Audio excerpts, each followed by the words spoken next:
Tropa, kain tayo dito sa paborito kong street food dito sa May Divisoria. Along ano lang to, Juan Luna, Recto Avenue sa May Divisoria. So kakain tayo ng iba't ibang kulay ng siomay, no? Actually nakainan ko na to. Ang dami, sobrang sarap na sobrang sarap ng siomay nito, promise. At nagtitinda rin siya ng mga fresh lemonade. Meron din siyang cucumber at calamansi juice, no? At sa halagang 10 piso hanggang 30 pesos, makakainom ka na ng fresh na juice at isa sa mga pinakamasarap na siomay dito sa May Divisoria. Lahat ng flavor bigay mo sa akin.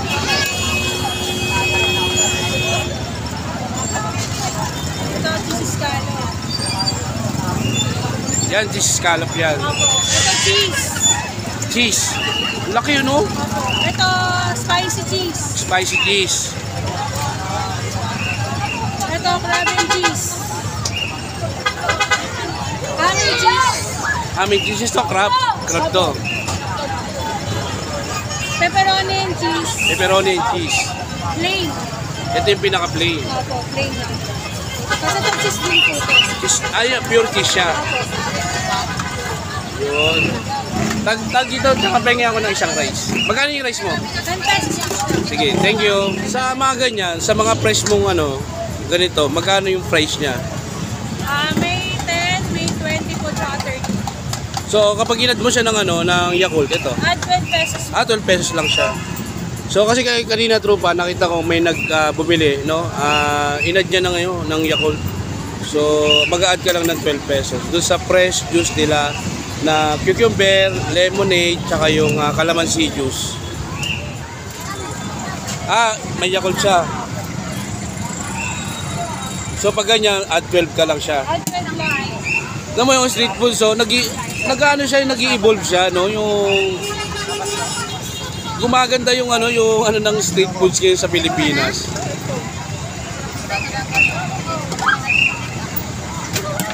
Oh, ito meron tayong Yakult na which is rich in lactobacillus. Tapos meron pa siyang lemonade. Yan. Yung yung chili sauce mo? Homemade din po Homemade yan. siya.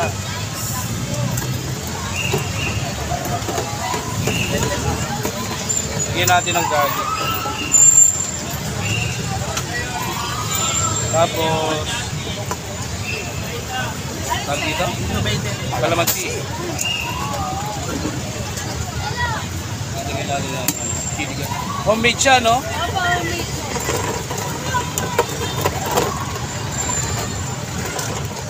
Trupa, ito na yung yung siomay nila, no? Ito yung pinagmamalaki dito sa May Divisoria, yung iba-ibang kulay ng siomay, no? So tikman natin itong kulay violet na siomay, no? Ito yung cheesy siomay. Tikman natin siya. Ito yung kanin niya. Tikman natin.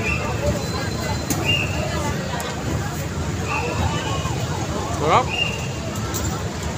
Homemade siya, trupa. Pero in fairness yung siomay niya talaga, ang lasa. Promise, sobrang lasa.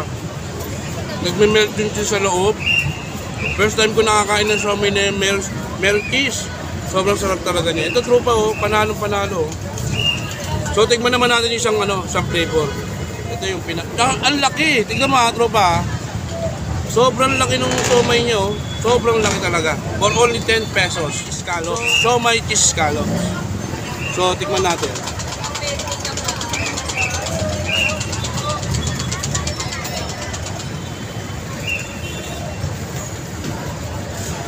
Ito tropa. Scallops. Tignan natin.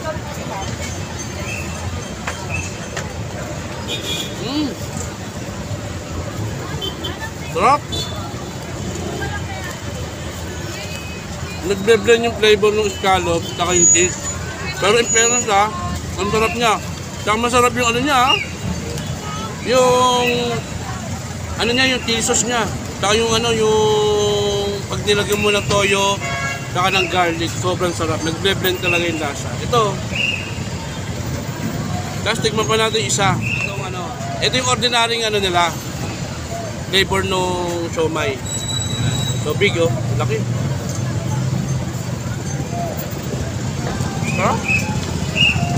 Wala tropa, nasarapan sila dun sa siomay. Homemade siomay ha. In fairness naman, sobrang sarap talaga. At sulit na sulit yung ibabayad mo na 10 pesos sa bibili mong siomay. Ma'am, masarap ba siya, ma'am? Masarap? Masarap. Thank you, ma'am. Tinda ako, nagsimula po ako sa hotdog sandwich year 2015 pa. So, nag-stop po ako, like, bumalik ako noong 2021. Eh, sa kadahilan may anak po, autism kasi, tinutukan ko muna.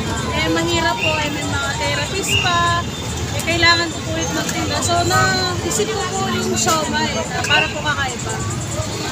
Para So, style takoyaki po. Actually, madam, masarap yung siomay mo. At in fairness naman, sarap talaga.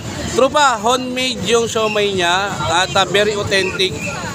34 to 35 grams yung laki niya. Kaya po, homemade po talaga yan. Ito po blue. Ayan po yung cheesy scallop, yung blue. Ito. Opo, ayan po. Tapos po yung yellow, crab and cheese. Yung violet po, ham and cheese. Yung plain. Ito po yung plain, yung white.